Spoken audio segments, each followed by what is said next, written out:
দীর্ঘদিনের টানাপোড়েনের অবসান। শেষ পর্যন্ত মঙ্গলবার দিল্লি যেতেই হলো বীরভূমের বাঘ অনুব্রত মণ্ডলকে।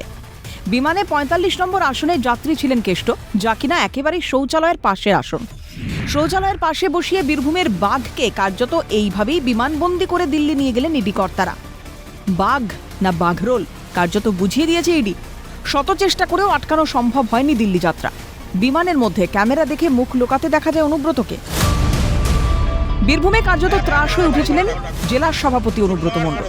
লালমাটির দেশে একসময় কান পাতলে শোনা যেত কেষ্টর কথায় বাঘ আর গরু এক ঘাটে নাকি জল খায়। একসময় দাপিয়ে বেড়াতেন তিনি, বিরোধীদের দিতেন হুঙ্কার, পুলিশকে নিজস্ব কায়দায় করতেন নির্দেশ। এমনকি বিরোধীদের বাড়িতে বোমা মারুন থেকে গুড় বাতাসা, চড়াম চড়াম ঢাকের বুলি বেরোতো কেষ্টর গলা থেকে। বুলদানা থাকবে, পাচন থাকবে, মানুষকে ভালোবাসা থাকবে। কে সিপিএম এর বড় লিডার জানি না, মেরে হাত পা ভেঙে দেবো। উন্নয়নে যদি কেউ বাধা দিতে আসে, সে যে হরিদাস পাল হবে হোক, পোর্টফোলিও থাকে যদি কি দলের নোংরামি করে 7 দিনের মাথায় সরিয়ে দেবো। খেলা হবে, ভয়ঙ্কর খেলা হবে। বিরোধীরা যখন প্রশ্ন তুলতেন এত সাহস পান কি করে, তখন স্নেহের কেষ্টকে তিরস্কার না করে তার মাথায় অক্সিজেন কম যায় বলে সাফাই দিতে দেখা গেছে খোদ রাজ্যের মুখ্যমন্ত্রী মমতা বন্দ্যোপাধ্যায়কে। এমনকি তার দিল্লি যাওয়ার কথা শুনেও গর্জে ওঠেন মুখ্যমন্ত্রী।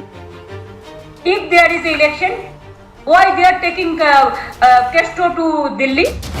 তাছাড়া এর আগেও একাধিকবার তাকে বাঘ বলে সম্বোধন করতে শোনা গিয়েছে রাজ্যের মন্ত্রী ফিরহাদ হাকিমকেও। বীরভূমের বাঘকে তোমরা কিছুদিনের জন্য খাঁচায় রেখেছো, সারা জীবন পারবে না। কিন্তু সে সব আজ অতীত। অতীত সুমধুর হলেও ভবিষ্যৎ যে অন্ধকার তা বুঝতে আর বাকি নেই কেষ্টর।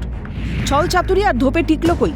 জোকা ইএসআই ফিট সার্টিফিকেট দিতেই বুকে ব্যথা ধরেছিল তার, তাই হয়তো বিমানবন্দরে এসেই শ্বাসকষ্ট অনুভব করেন।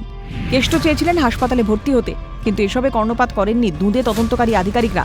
তাই হয়তো নাটকের পর তাকে হেঁটেই বিমানের দিকে যেতে দেখা যায়। রাতে দিল্লি পৌঁছানোর পর আদালতের নির্দেশে আপাতত 3 দিনের ইডি হেফাজতে কেষ্ট। তাকে জিজ্ঞাসাবাদের জন্য প্রস্তুত আইপিএস তথা ইডির স্পেশাল ডিরেক্টর সোনিয়া নারাঙের নেতৃত্বাধীন ইডির টিম। আর এখানেই প্রশ্ন উঠছে, অনুব্রত কি এবার রাজসাক্ষী হবেন? চোখা প্রশ্নের সামনে দুর্নীতির সাতকাহন ফাঁস করবেন? যদিও সাংবাদিকদের প্রশ্নের উত্তরে নীরব থেকেছেন অনুব্রত।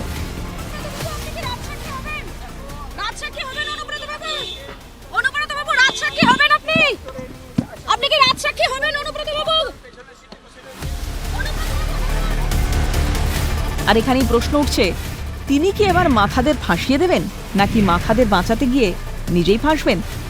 উত্তর দেবে সময়। Bureau report, Calcutta news.